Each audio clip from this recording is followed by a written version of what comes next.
Hi there and welcome to NewsNight. I am Ladi Akeredoluale. It's our pleasure to have you join us today. We're still talking national developments and the quest to tackle some of the nation's seemingly intractable problems in the security as well as political spheres. My guest today says President Muhammadu Buhari needs to become personally committed as well as take direct control of activities in the sphere of national security and hold those he gives tasks to responsible for their actions very speedily. NewsNight talks to the governor of Rivers State, Nyesom Wike.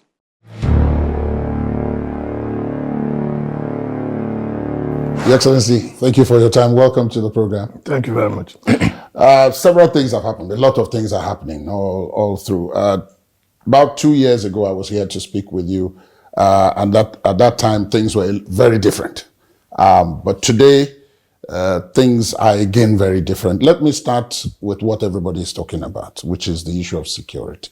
I know that you had said in the past that you had warned that this was going to be the result if we didn't take action.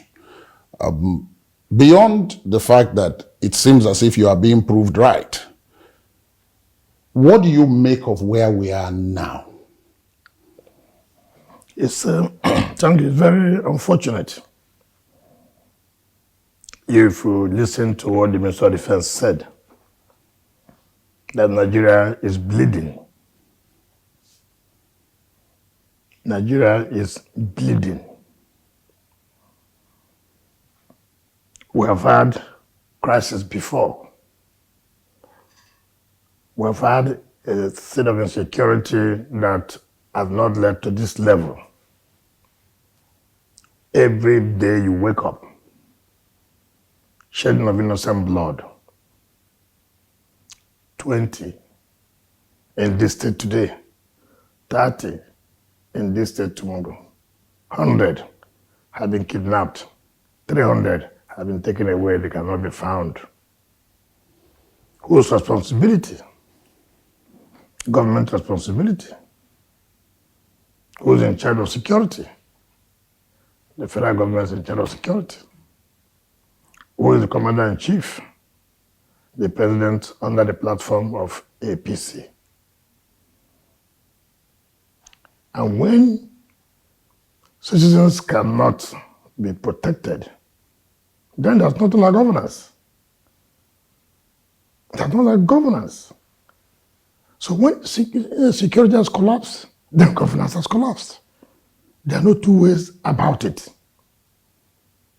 You can't go safely today to anywhere without being afraid that something may happen. That's where we are today. So the government has failed as far as providing security for citizens is concerned. There's nothing to talk about politics here. And so one issue that APC gave Nigerians the promise. In 2014, when they were campaigning, they made the issue of the kidnap of Chibok girls as a failure of government to provide security. And so Nigerians, we are not happy that Chibok girls were kidnapped and they could not be rescued. Probably, that is one of the reasons Nigerians say, okay, let us make a trial for a change. Because the way the opposition hammered on the issue of insecurity that time was blown out of proportion. And then the PDP lost the election. So everybody thought, of course, before you came in, you must have had your security strategy, your roadmap in fighting this insecurity at the level it was at that time.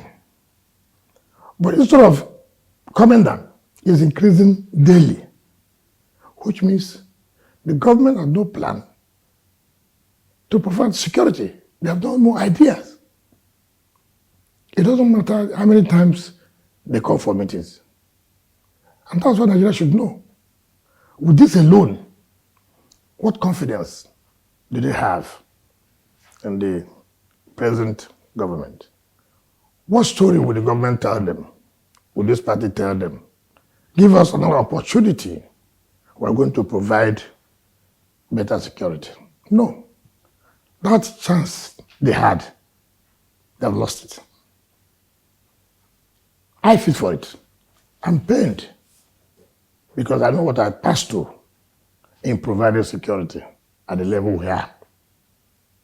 So it is not easy. So when the Minister of Defense has come out to say Nigeria is bleeding, it's bleeding indeed. It's bleeding indeed. And so what can any reasonable man say now to defend this government under APC? What can any reasonable... Forget about us coming on television to play politics. No. You are playing on the side of Nigerians. I mean, what are you talking about? The word bleeding is very serious. Bleeding.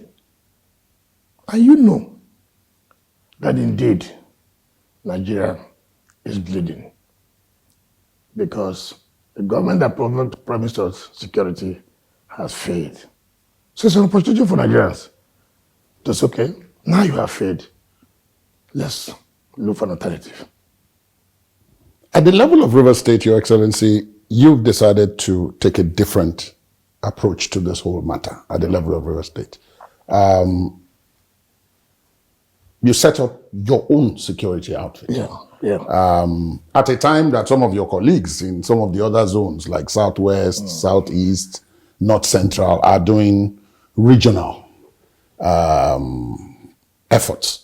Why did you do that? Why did you take Rivers State out of the South and deal with it as a state? First of all, before you say you're South, that's geography. Yes. You're from somewhere, right? So you have to make sure the oath of office you took for the people of the state, for the citizens of the state, for those who live here to do business, that you have to protect their lives and property. So before we go to the zonal level, what would you, as a person that they have given their mandate, do first of all, before you talk about the zonal level? So that's, of course, knowing how politics, how the issue of security has been politicized in Nigeria. And I said, look, we can't wait. Let us set our own neighborhood watch, which some other states like Lagos then, some states had their own security outfit. The federal government allowed it. But when we did set up our own, which was the decision of the State Executive Council, then down to Security Council. Security Council is made up of the commander, at that time brigade commander, before it is now a division. So, but it's being represented by the garrison commander, the commissioner of police, the director of SSS, the Air Force commander, the Navy commander, the civil defense, make up the Security Council. And everybody agreed that there is a need to provide what we call intelligence, a security outfit that will enable the security agencies to get information on hand, that you have to be proactive. Then the state wrote them a letter. And this security outfit is headed by a retired assistant commissioner of police. We have a retired director of SSS. So it is not as if you went and picked those who don't have any knowledge about security. And they wrote letters to the SSS and police, and even wrote to the army to enable them to train these boys and girls. And they provided us National Youth Service Camp, NOWA. When they went for training, the former Chief of Army, Buratai, sent his commanders there to go and arrest everybody in that training. In spite of the fact that in spite of the fact that other states had it.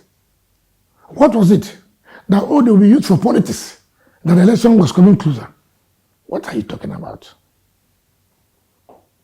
So the former chief of army staff politicized the security issue in Rivers State. We went to court. And the court said, look, they're entitled to. They're entitled to. And that was what delayed it then. Now we have started again to gather intelligence. Part of why we have succeeded today is that some of them give intelligence to the police. I will not name where and where so that because they don't become victims. But give us intelligence, see what these court people are going to do, see this notorious kidnapper, and police acted on it. For me,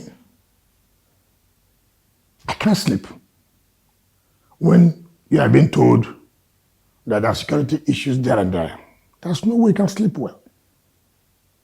So I have to take the bull by the horn to make sure that to see that, look, this government is not willing to support you. So will you now go and sleep and say, well, since they are not supporting you, there's nothing I can do? No, you can't tell anybody that. We are not saying that you don't have pockets of insecurity. No, nobody can say that. But comparatively, you can say, yes, your state is doing well. Recently, we can see some increase in kidnapping recently, and we were tackling it. And you remember, some of these people who ran away from Imo prison, the correctional center. Of course, we're neighbors to Imo State. We're neighbors to Abia. We're neighbors to Bayelsa. So when that happened, you don't expect that some of them would have moved in to the state, because you cannot say that you'll be searching every vehicle that's coming to River State. It's not possible, So that is a sort of concern for us. And with recent attacks in the southeast by IPOB, we have been proactive to make sure nobody attacks River State. And that's why I've seen there's not been an attack in River State. So the security agencies here, collaboration with our own security outfit, working in synergy, have taken proactive measures to see that we don't nobody attacks us. We are vigilant now. In fact, we are more vigilant. Than you were? Yes, we're more vigilant. Particularly those areas we know that IPOB try to have a hole, that is where you think that they have people. But Igbo. That was what I was going to point out. Because Igbo.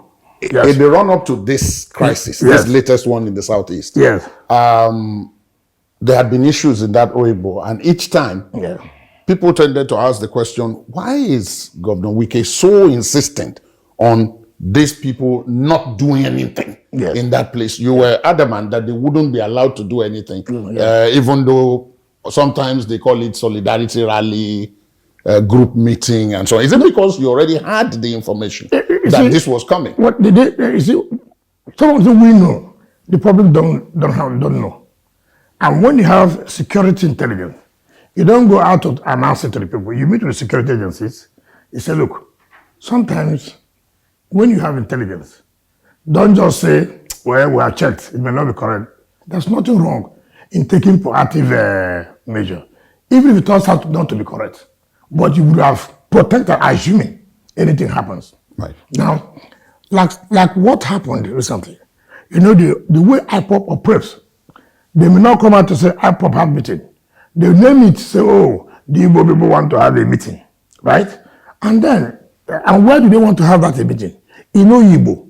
And that has been an area that IPOB has operated very well, has complete stayed there. I can tell you that. Yes, that was why they were able to kill those security men and burn the police stations and the courts. So they have a large concentration. So when we look at it later, there was no address. I mean, then the situation we find ourselves now, if anybody wants to hold a meeting, we will ask, who are the identities of these people who want to hold this meeting? What is the aim of the meeting you want to hold? Where are you holding the meeting? So that we'll be able to find out what is going on. You don't just say, we want to hold a meeting. Where are you holding that meeting? Oyibo is general. There must be a particular address you want to hold that meeting. If it is a meeting that you know has nothing to do with life and property, there's no way you will not put the address of the meeting. Why are you not putting the address of the meeting? So when we had the Security Council, we said, no, we can't allow this. With what has happened in the Imo State, in Enugu, in Abia, then you now say the Igbos want to meet in Oyibo without an address. No leader will take that risk of saying, allow the meeting to go on. No. It is very dangerous. It is better to take a proactive action so that nothing happens to your citizens. That you have taken oath of allegiance and oath to protect them. Because assuming we just shut our eyes and then a meeting is being held, and what was done was to give information on how they're going to operate. And I can tell you, one of the people one of the leaders that acted in Akwa Ibom, during that period, he was arrested in Port Harcourt. You see the way they operate. So they have cells. So there's no way you will not take a proactive action. So in order to forestall anything that may arise. So it is very key. We are not stopping anybody from doing their business, right? We're not stopping people from doing their business. But not where we are today in the country is not where any governor will go and take risk, knowing that the kind of destruction and killing that took place in Imo State, you cannot shut your eyes and say, look, nothing will happen. No, I will not do that. I won't. You don't seem to have the kind of problem that some of your colleagues have, though, with the farmers and the herders. Many of your colleagues, both in the South, in the Southeast, I mean, if you take a state like Delta, if you take states like Ebonyi and so on, they've had problems with herders and this free movement. It doesn't seem to be the case in River State. Is it that you have no herders in River State, or there's a particular method you have adopted? When this issue of herdsmen and farmers started, we tried to take a proactive action by going to local governments, by calling our chairman of council, by calling the youth leaders, by calling the CDC chairman. Look, identify those cows that are in your area, and then see how you'll be able to interface with them and let them know that, look, the cows are owned by people. The cows are being used for business, right? People make money out of it. As a farmer, I also survive by farming through my products, right? So it will be wrong if you allow your cows to go and destroy the farms of these people. Well, you survive from the sale of your cows. The farmers survive from the sale of their own products. So we will not allow that. Therefore, you will have forests where no farm is there. You can take your cows to. There was an incident that happened in Oyibo. No, not Oyibo. Yes, in Oyibo, where there was a killing of a farmer and the community retaliated. So we went in there. You see, communication is very important. Dialoguing is important to let them understand that as you are doing your own business, some other person is doing his own business. And by the special grace of God, somehow it has worked for us. But we don't have that kind of where you see herdsmen and farmers fighting every day. No. There could have been one or two incidents. But not at that large scale level. Yes. As you mentioned the issue of the cows, it then brought up there's a bill currently passing its way through the National Assembly right now, particularly the Senate, talking about creating a database to which everybody would feed in, like the states will feed in where in their states they have cows, how many, who is in charge, and all of that. Do you think it's a good idea, one, and would River State be buying into that? Well, whatever that will solve the issue, the problem of herdsmen and farmers will be encouraged. Instead of an undertone, I have not seen the bill totally for me to be able to make a comment. Not just because you read that there's a bill to provide full data to find out how many cows in the place. There could be, when you read the bill in detail, then you'll be able to know what you intend to achieve. Right? If it is merely to say, look, in order to stop this fight, this is the number of cows we have. These are the owners. For purposes of identifying whether they are real herdsmen or not, there's nothing wrong with that. But having not read the bill, in Nigeria, so many things happen. So many things can be put into the bill without you knowing. So I will not be able to make a full comment until I've seen the bill. If, when I say data, to get idea about how many cows in River State, who are those who have these cows, right? That cannot be a problem. But there are, in politics, some people say the more you look, the less you see. So there could be some undertones. So you have to watch before you finally take a decision whether you will support or not. Let me bring you to other things, affected by security. The battle right now outside of security has to do with autonomies. Local government autonomy, judicial autonomy. Yes. I saw you on TV a while back saying that the ones in River State, why are they outside? That because you don't understand what it is that they are talking about. That's in the case of the judicial autonomy. Yeah. Before that, I had heard you challenge the local government chairman. That any one of them who has any evidence, who can say that you took a kobo from their allocations, should step forward. I'm not aware anybody has come out since then, so my assumption is that there's no such thing happening. But what do you make of the larger battle? Because many of your colleagues they don't seem to be buying into the idea. And some of those who have watched government operations have said, why will any governor allow local governments to be free when it provides him or her with the leverage over them in terms of political control? Yeah. The same thing with the judiciary. Why should the chief judge just be able to stroll in and out, collect money and so on without anybody being able to ask questions? Yes.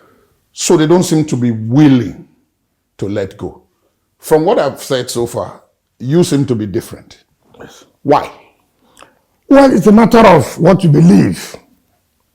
It's a matter of whether you want to comply with the provisions of the Constitution. I'm not a supervisor of other states. If you watch what is happening, is what we call power tussle. Take, for example, the autonomy of local government. Most states or governors will say, look, local government is an appendage of state government, which I don't agree. I was chairman of local government. Yes. Maybe I was lucky that under that time, the governor then was Dr. Peter Dudley, who never, in his 8 years in office, at least I was chairman for 6 years, 2 tenures, who never talked about interfering with the functions of local government, not to talk about finance. In fact, it was on record that he tries to encourage you as local government to provide basic infrastructure. When I was chairman of council, I was first chairman who asphalted road. The governor came. I sat there in 1999. During my 100 days or 1 year in office, he refunded me that money. That is an encouragement. When I did one of the biggest secretariats in the country, he came and he refunded me the money. He said, this is what we're supposed to see as development in the local government. As chairman of council, I can tell you how many roads I constructed, not grading roads, asphalted as chairman of council. So maybe with that, and having served under a governor at the same time who encouraged local government to make sure that the mandate given to them is being justified. So that was an encouragement to us then. So everybody was working. So the governor would come and commission projects. And that's why I told my chairman, look, how would you feel like you stay for 6 years, 3 years in office, there's no one project you can say, during my tenure, I provided this water for this community. During my tenure, I provided this road for this community. During my tenure, I renovated schools for these various communities. It was shameful thing. It was shameful thing. So me as governor today cannot sit down. When I was chairman, there was no interference. Then I'm governor now, and I'm going to interfere in local government functions. Talk about taking their money. It's not allowed. You have conscience. You have conscience. So what I say, look, I was here. See what I did. Probably that was what catapulted me to where I am today. Because I could stand before any community then to say, I gave you this water. I gave this community water. I did this road here. So I want you to do the same thing. And how can they do it? By not interfering in their finances. After they campaigned, during their campaign, they must have told their communities, if you vote for me, this is what I'm going to do. So if I'm interfering with their funds, obviously they cannot implement the promises they have made. So I have nothing wrong with autonomy of local government. It's a third tier of government. Even though there was a lacuna in the establishment of local government in the constitution, it was very clear cut. So some governors may not want to. But that's the same thing the federal government is doing against the states. You see, you can see that the president signs the executive order mandating the state to do it. It's like a supervisor. And so when that happens, some states also go back and begin to implement the same thing. To some local government, you will have to do this. So you think that order is counterproductive? Yes, look, you don't need to direct me what to do. For Christ's sake, this judicial autonomy they are talking about, I challenge any state to tell me which state can say they have judicial autonomy than Rivers. I speak to you. I don't even release quarterly. I release at the same time. I don't want any interference, go and do your work. But I still go further, even beyond their statutory budget, to still support judiciary. So when I hear Jusuni, they want to strike, I call them. I said, what is the problem? He said they have a directive. Directive from where? From the national. To do what? To go on strike. Why? There is no compliance. By who? That was. I said, by who? Have you found out from your chief judge that we're not complying? I said, even you, your monthly subvention, apart from the capital project, the money I give to you every month as recurrent, it gets down to Jusun. Where does it happen? Where in the state? Give all, every month, to judiciary to run. Not the capital project. Right. Every month. That is not the capital project. So they say, oh, it's because of the directive. I said, I have no problem with the directive. The problem I have is, why are you suffering the state?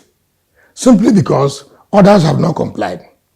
So is it better to, I should withdraw the implementation so you'll be justified by carrying out the directive of the national?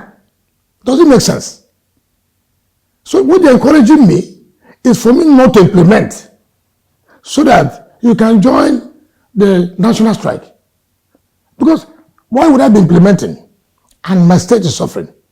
Because I'm not open. Because state A did not comply. So in solidarity, where do you see? This happens only in a country like Nigeria. Okay, who makes budget?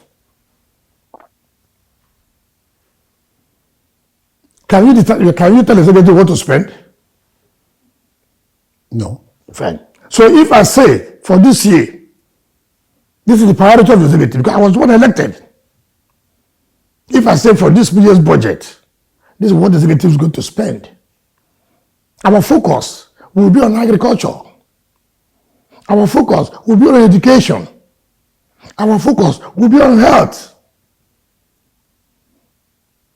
What will you do? That's okay. For judiciary, what I'm going to spend this year to touch on the courts. I ask you, are they going to appoint any judge this year? No. It's okay. So there's no need of building in the court. Even if people are retired. So for this year, I'm going to spend 200 million naira as capital project.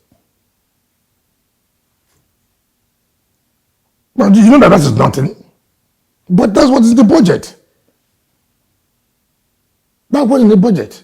Will you now come and say the money is inadequate? Are you the one to determine what is adequate or inadequate? I'm the executive. I run the budget. I decide what government will spend. It is not you, the legislature, or the judge that will tell me what to spend. But in spending, I send it to the legislature to approve. So there are two ways. People must understand this. Some states can say, okay, we are willing. I spend 100 million a year. What will you do? It is the duty of the executive. You, as judiciary, as the head of judiciary, will submit a budget to us. You cannot send it to the legislature. So the executive will say, and look at it, that's okay. This is not our priority for this year. Because you're head of arm of government, which is for adjudication and interpreting the laws. The legislature makes law. Who executes? Who implements? Is the executive. It's the executive. I mean, do you know how much was spent? And they're saying this. The federal government is giving first line charge to the executive. Go to the federal courts in states without intervention of the states. Go to the federal courts. If the federal government is implementing, what are they implementing? Go to them and see the budget. Small money is given to them. And that cannot do anything. But you can query them. Look at when this affair could have appealed. The one in Port Harcourt? Yes. Anybody who served in this court and come today and see that court, it was not brought to that level by the executive. Is it our function? But how will I fold my hands? Because the justice they are giving here is not for the people of the state. How do I fold my hands? Go and see where you can compare it, even where they live, to any of the states, any of the federal courts in any state. Go and see the industrial court. At this point that we get to, Your Excellency, let me use that to enter River State itself, the development. This year, you have spent a lot of time commissioning projects, opening projects, roads, hospitals, and so on, the schools, all that. Now, some of the questions you yourself you've asked.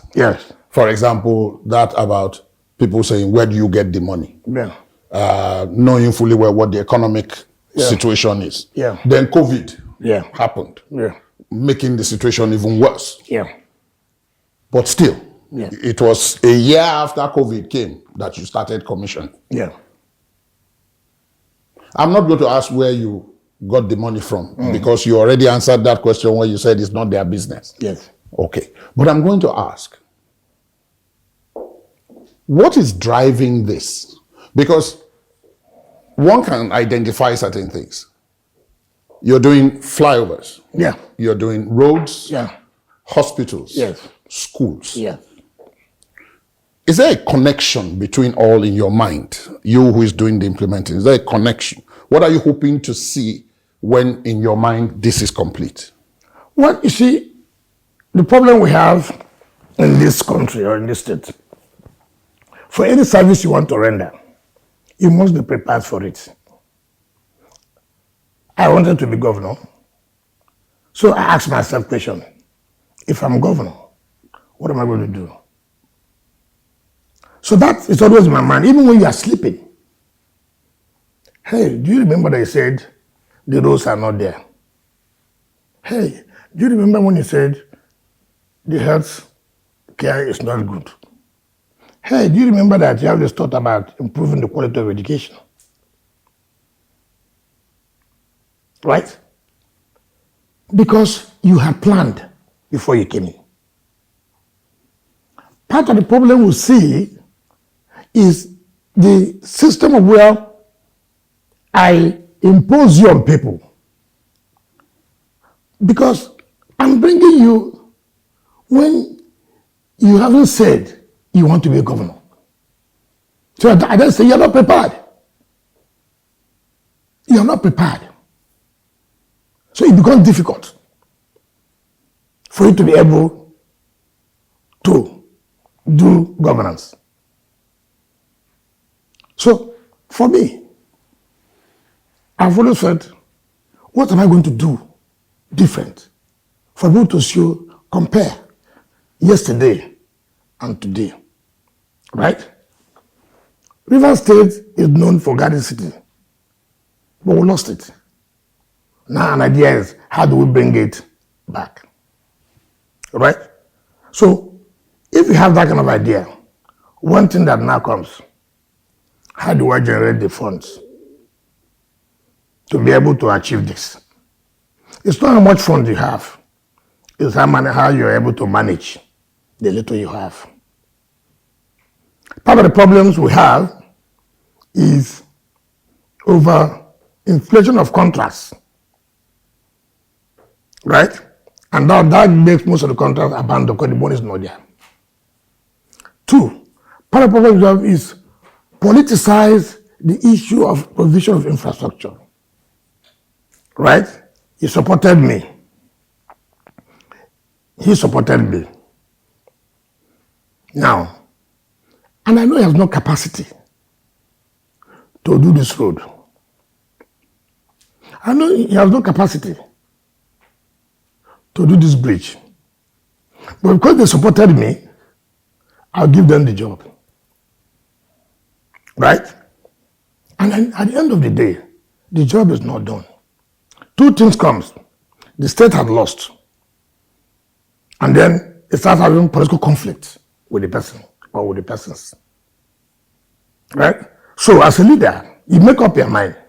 Say, hey, yes, I have supporters, but there's the mandate by the Rivers people to give them the best. So having that in mind, I go all out. Irrespective of the fact that those in your party who supported you may not be happy, but at the end of the day, it is the general interest of the people that matters. Your Excellency, before we wrap this up, I just want to ask these two questions. Both of them are environment related. Yes. The first has to do with the issue of soot. Yeah. It's been on social media, it's been elsewhere that Port Harcourt has this problem. And I said, well, if I'm speaking to Governor Wike, I can find out what exactly is being done about it to bring it to fruition. The other question has to do with a location. I understand it's the last location before the Atlantic Ocean. It's called Queenstown. Okay, in Opopo. Yes. Yeah. Ocean surge is about to carry the community away. So I was asked to bring it to your attention. Yes. And, well, you see, first of all, let me take the last one. Right. The former government awarded that contract for the protection, shore protection, in order to protect the community. And that job was given to somebody from Opopo too. And the money was spent and nothing was done. You know, if you try to pursue that, they say you are doing political vendetta, right? My concentration now is, you know, throughout the existence of Opopo people, they've never had road. Never. So when Dr. Peter came, he awarded the Ogoni unity road, what they call it, from Ogoni to Amdoni, then on our leading to Opopo. Then he left office and that road was not completed. And then the last administration came, they tried, but it couldn't work. Then I came. Of course, the company that was doing it before, we have to sign the contract, the company, because we felt we couldn't achieve anything. So we gave it to another company. By the grace of God, as I speak to you, people will now drive that home. Well, I spoke with the contractor yesterday, to the company. I said that aspect of Opopo must be commissioned this May, and which he assured me that showed me pictures of how they are working every day asphalting. So that is my what is important to me now. And then again, the aside of Amdoni, and which is not easy. That's why they have never seen road in their life. They have gotten to the capital now, Ungo. They have gone to Ikurutan. I believe if the contractor, you know, one of the times I went for inspection, I wasn't happy with the contractor. And I told him, he was giving me assurance that they were on the side of Ungo, which is under the local government. Right. We hope, like he said, August. Even though we've been rainy season, the good thing that the areas have been sanfiered, the bridges have been put together, so it may not be that difficult. But so you see, these are projects that are very capital intensive. So as regards to that, that's why we have not been able to re-award the contract of the shore protection of that community. Then on the issue of suit, you know, we have said this severally. The oil bunkering is a factor, and then the way the ability to destroy